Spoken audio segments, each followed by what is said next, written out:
Have you ever watched a king go to war against his own body, knowing one mistake ends everything?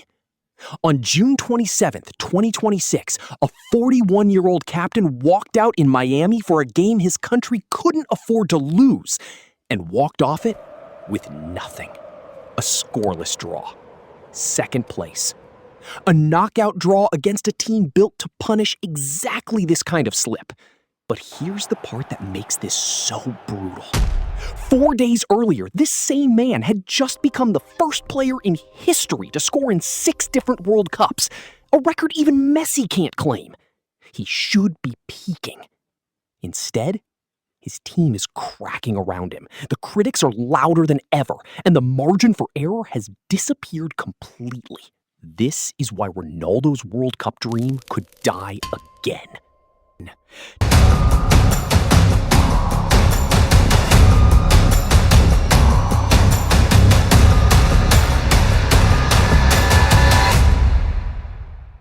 This is the story of Cristiano Ronaldo's final stand. Rewind 2 decades. A skinny 18-year-old winger from Madeira walks onto the biggest stage in football for the first time in Germany 2006. He scored from the penalty spot against Iran. Nobody watching that night could have imagined he'd still be doing this in his 40s.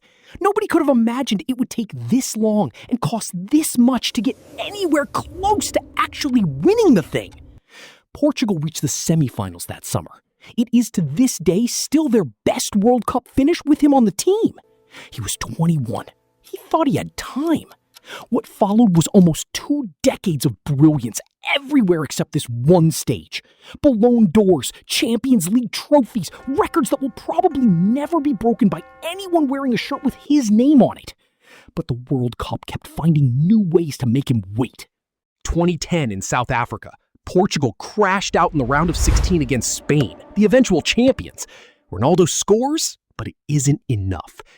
2014 in Brazil, a group stage exit so quiet it barely registered. Ronaldo playing through injury. Portugal going home without a single win. 2018 in Russia, his best individual World Cup, 4 goals, including a hat trick against Spain that still gets replayed today. And still, Portugal fall in the round of 16 to Uruguay. Every tournament, the same pattern. Ronaldo delivers in patches, the trophy stays exactly where it's always been, out of reach.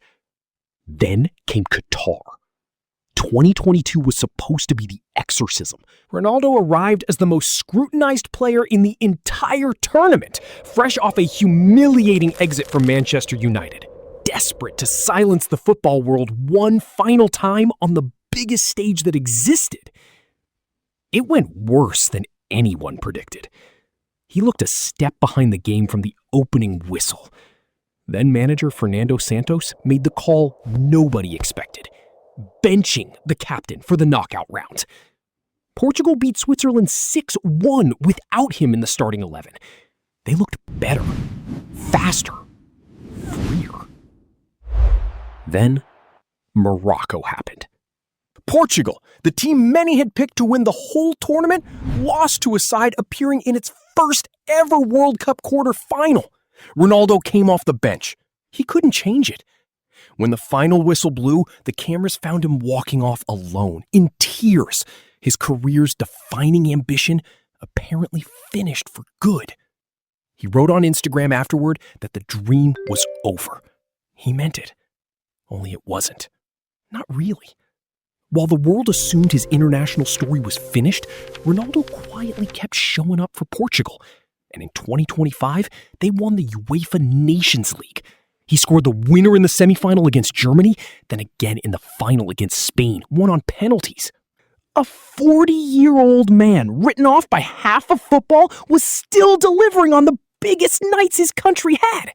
It was enough to convince new manager Roberto Martinez that Ronaldo, even now, was still worth building the entire team around. So, here we are, 2026, 6th World Cup. Same dream, same man, same body that everyone keeps insisting can't do this anymore. Portugal opened with a flat draw against Congo DR, Ronaldo going blank. The same old question resurfaced immediately. Is he still worth it? Martinez kept faith.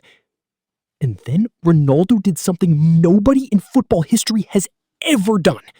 Against Uzbekistan, he scored twice in a 5-0 win, becoming the first man to score in 6 different editions of the World Cup.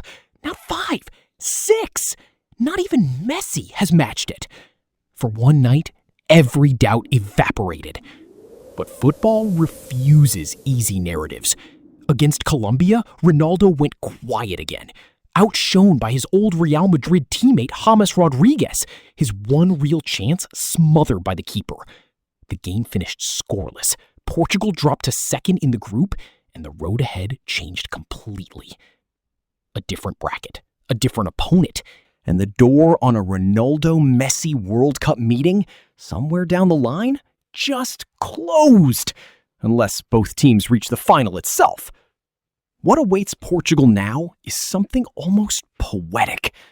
Croatia. Specifically, Luka Modric's Croatia.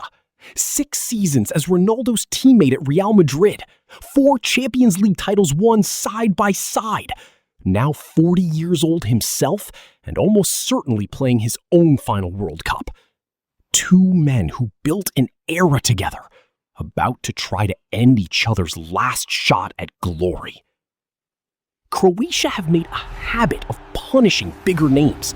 Twice in 2022, they ground knockout games to penalties and refused to lose their way to the semifinals. And right now, Portugal is not fully firing. The same man, 4 days apart, untouchable against Uzbekistan, invisible against Colombia. The record books say he's still rewriting history. The eye test says the margin for error has never been thinner. Bruno Fernandes, João Neves, Vitinha, arguably the best midfield in the tournament. This squad doesn't need Ronaldo to be brilliant every game to go deep.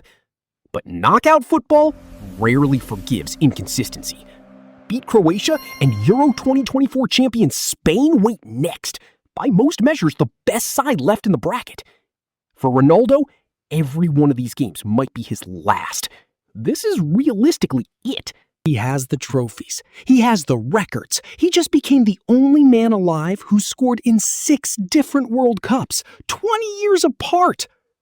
The one thing this sport has never given him is the trophy that was never about individual brilliance alone. Croatia is next. Modrić is waiting. And somewhere in Toronto, in what might be the final knockout match either of these 2 icons ever plays, Cristiano Ronaldo gets one more chance to prove that history-making and trophy-winning don't have to be 2 different stories. Why Ronaldo's World Cup dream could die again. Because even kings run out of time. The only question is whether this one runs out before the war is actually won. If this man can still rewrite history at 41, you can finish whatever you started today. Hit subscribe. The next chapter of his story drops before Spain even kicks off.